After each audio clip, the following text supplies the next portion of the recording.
ગીર સોમનાથના સુત્રાપાડા અને આસપાસના ગામોમાં વરસાદી માહોલ જોવા મળી રહ્યું છે। ઝાલા, વડોદરા, લાટી, કદવાર, બીજ સહિતના જે વિસ્તારો છે ત્યાં વરસાદી માહોલ જોવા મળી રહ્યો છે। છૂટોછવાયો વરસાદ વરસી રહ્યો છે। 1 ઇંચ જેટલો વરસાદ હાલ નોંધાયો હોવાની વિગત છે।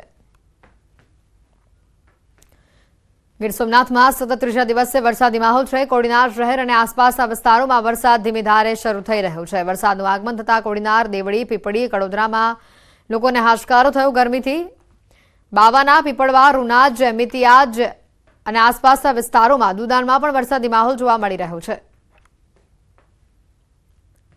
વાત કરીએ સુરતથી તો સુરતના ગ્રામ્ય વિસ્તારોમાં પણ વરસાદી માહોલ જામ્યો છે। બારડોલીમાં અનેક જગ્યાએ વરસાદી પાણી ભરાયા છે।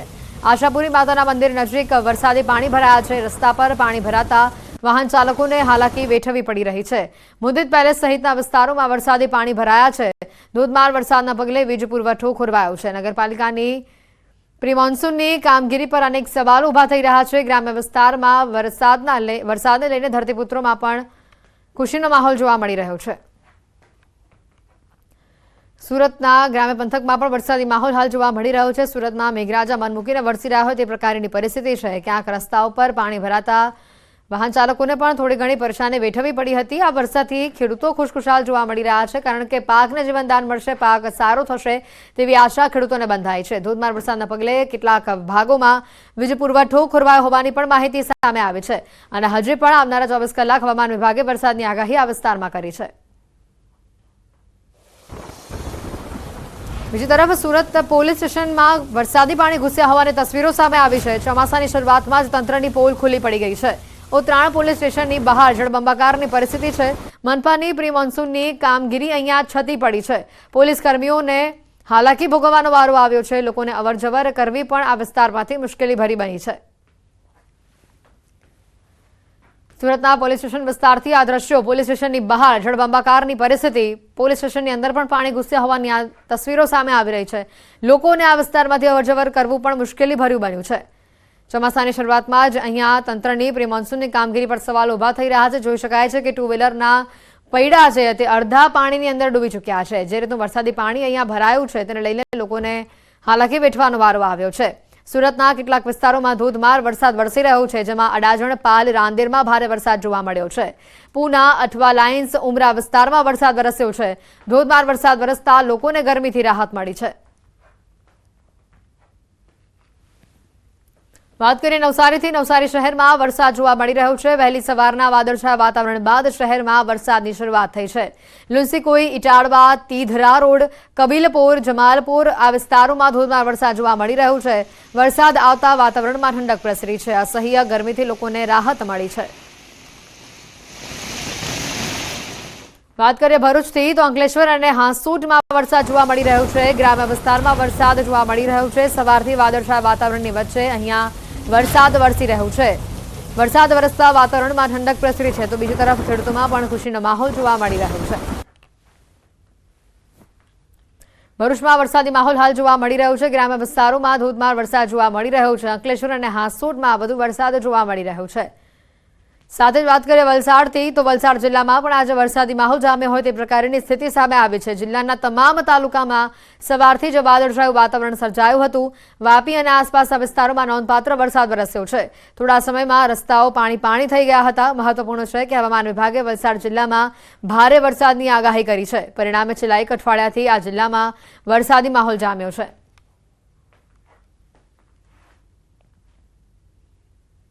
અન્ય મહત્વના સમાચાર આવી રહ્યા છે। દમણથી દીવ જતું હેલિકોપ્ટર ખરાબ હવામાનમાં અટવાયું। દમણથી દીવ નજીક પહોંચતા જ ખરાબ હવામાનમાં હેલિકોપ્ટર અટવાયું હોવાની માહિતી છે। પવન હંસના હેલિકોપ્ટરમાં દમણથી 4 યાત્રીઓ જઈ રહ્યા હતા દીવ। પાયલટની સાથે કુલ 6 લોકો આ હેલિકોપ્ટરમાં સવાર હતા। દીવ પહોંચતા 10 મિનિટ પહેલા જ ખરાબ હવામાનમાં આ હેલિકોપ્ટર અટવાઈ ગયું હતું। યાત્રીઓની સલામતી માટે દીવથી હેલિકોપ્ટર દમણ પરત લવાયું। હેલિકોપ્ટરમાં સવાર યાત્રીઓને પાયલોટ સુરક્ષિત હોવાનું હાલ સામે આવી રહ્યું છે।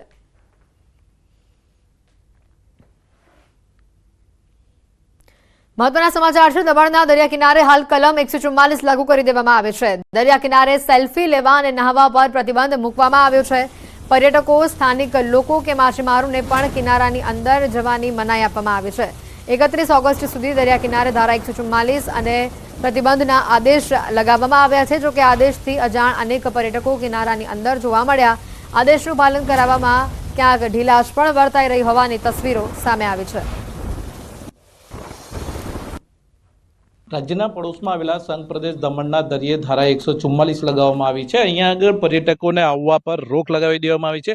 તેમ છતાં અત્યારે જોઈ શકો છો મોટી સંખ્યામાં અહીંયા આગળ પર્યટકો છે એ દરિયામાં પણ દેખાઈ રહ્યા છે। આપણે જણાવીએ કે ચોમાસા દરમિયાન છે દરિયો તોફાની હોય છે, આથી દરિયામાં નાહવા જવું એ પણ છે એ જોખમી સાબિત થઈ શકે છે। પરિણામે દમણ પ્રશાસન દ્વારા અહીંયા આગળ ધારા 144 લગાવવામાં આવી છે અને દમણના દરિયા કિનારા પર પર્યટકોની સાથે સાથે સ્થાનિક લોકો અને માછીમારોને પણ દરિયા કિનારાની અંદર નહીં જવા માટેના પ્રતિબંધ કરી દેવામાં આવ્યો છે। સાથે જ દરિયા કિનારા પર સેલ્ફી લેવાનો પણ પ્રતિબંધ કરવામાં આવ્યો છે। તેમ છતાં અહીં જોઈ શકો છો પ્રશાસનના આદેશનો અનાદર કરીને પણ કેટલાક પર્યટકો અત્યારે દરિયા કિનારે જોવા મળી રહ્યા છે। આપ જોઈ શકો છો દૂર જે રીતે પર્યટકો જોવા મળી રહ્યા છે, અહીંયા આગળ સેલ્ફી લેવાની સાથે સ્થાનિક લોકોને પણ અહીંયા આગળ અંદર જવાની મનાઈ છે। સાથે જે ફિશરમેન છે તેમને પણ છે માછીમારી પર રોક લગાવવામાં આવી છે। તેમ છતાં દૂર સુધી અહીંયા આગળ પર્યટકો જોવા મળી રહ્યા છે। અમદાવાદથી ઘણા જ ચોંકાવનારા સમાચાર છે, કારણ કે અથાણાની અંદરથી મૃત ગરોળી નીકળી છે। જીવજંતુ મળવાનો સિલસિલો ખોરાકમાંથી યથાવત હોવાનું આ દ્રશ્યો સામે આવ્યા। જોધપુરના એક પરિવારને કડવો અનુભવ થયો। સાણંદના શુભ અથાણા ભંડારમાં અથાણું બન્યું હતું। વેજલપુરના શ્રેયસ કોમ્પ્લેક્સમાં આવેલા જૈન ગૃહ ઉદ્યોગમાંથી અથાણાને ખરીદવામાં આવ્યું। દરરોજના વપરાશના કારણે છેલ્લે 1 મહિનાથી આ પરિવારને ઝાડા ઉલટીની અસર થઈ રહી છે। દરરોજ થોડું અથાણું વપરાશમાં લેવાતું હતું। ગઈકાલે બરણીની આખરમાં આખી નાની ગરોળી જોવા મળી। ઘટનાની આ તસવીરો પણ સામે આવી રહી છે। જોધપુરના એક પરિવારને આ અથાણામાંથી કડવો અનુભવ થયો। અથાણાના અંતભાગમાંથી આ ગરોળી નીકળી હોવાની તસવીરો સામે આવી છે। જીવજંતુ મળવાનો ખોરાકમાંથી આ સિલસિલો યથાવત છે। હવે અથાણામાંથી મૃત હાલતમાં ગરોળી નીકળી છે। આ તસવીર જે સામે આવી રહી છે, જોધપુરના એક પરિવારને કડવો અનુભવ થયો છે। અથાણામાંથી મૃત ગરોળી નીકળતા પરિવારની હાલત પણ નાદુરસ્ત થઈ હતી। પરિવારને છેલ્લા 1 મહિનાથી ઝાડા ઉલટીની અસર થઈ હોવાનું સામે આવ્યું। રોજે આ અથાણું થોડું વપરાશમાં લેવામાં આવતું હતું। જોકે અથાણું પતવા આવતા નજર ગઈ કે અંદર મૃત હાલતમાં ગરોળી છે, ત્યારે આ પરિવારને જાણ થઈ અને આખો આ મામલો સામે આવ્યો। અમદાવાદથી ઘટનાના આ દ્રશ્યો કે જે તમામ અમદાવાદવાસીઓ માટે ચોંકાવનારા છે। બહારથી વસ્તુ લાવીને ખાનારા લોકો આ ચેતી જજો, કારણ કે હવે અથાણામાંથી પણ જીવજંતુઓ નીકળી રહ્યા છે। મૃત હાલતમાં અથાણાની અંદરથી આ ગરોળી નીકળી છે।